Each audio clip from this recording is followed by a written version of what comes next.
stand so that they can.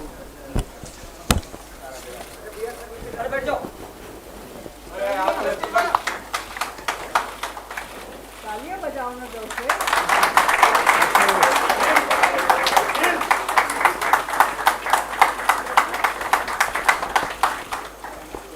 मैं आज कांग्रेस में शामिल हुआ और कांग्रेस में मैं 12-13-14 से ही आना चाहता था। राहुल जी इस बात को जानते हैं। परिस्थितियां ऐसी रहीं। मैं उन लोगों में से नहीं हूं कि कोई चीज मैं झूठ बोलूं। अगर बीजेपी टिकट वहां से देती तो मैं वहां से लड़ता, लेकिन इसके वजह से एक बहुत बड़ी चीज निकल करके देश में आई कि बीजेपी कितना दलित विरोधी है। इंडिया टुडे ग्रुप ने second best member of parliament performance में रेट किया।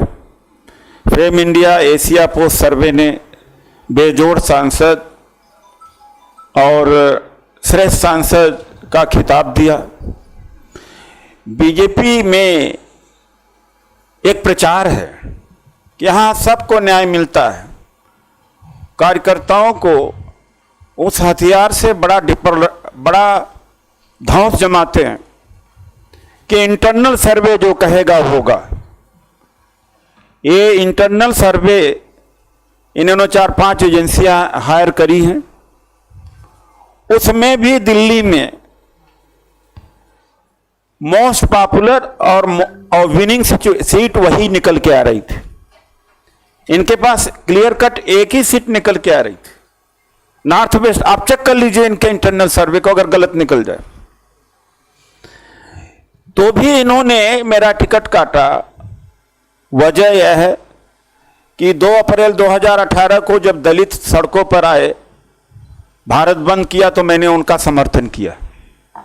एट्रोसिटीज एक्ट जब खत्म किया गया था और रोस्टर पॉइंट, तो मेरी गलती यही थी कि मैं गूंगा बहरा नहीं था वहां पर।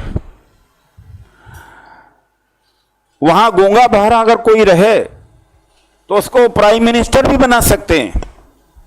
बीजेपी आरएसएस प्राइम मिनिस्टर भी बना सकती। मैं उदाहरण के साथ 20 मई 2014 को माननीय रामनाथ कोविंद जी बायोडाटा लेकर के मेरे यहां आए।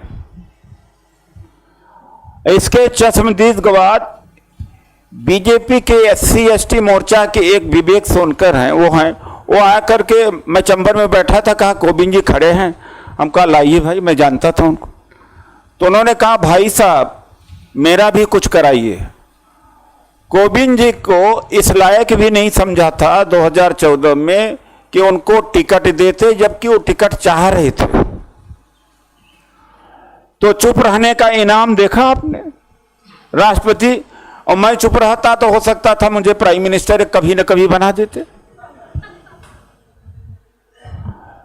और दूसरी बात है कि SC ST और हर मुद्दे पर उठाए। ये नहीं कि मैं आइडियोलॉजिकली कोई कंप्रोमाइज किया हूं। 10-15 बार पार्टी के स्टैंड के खिलाफ गया हूं।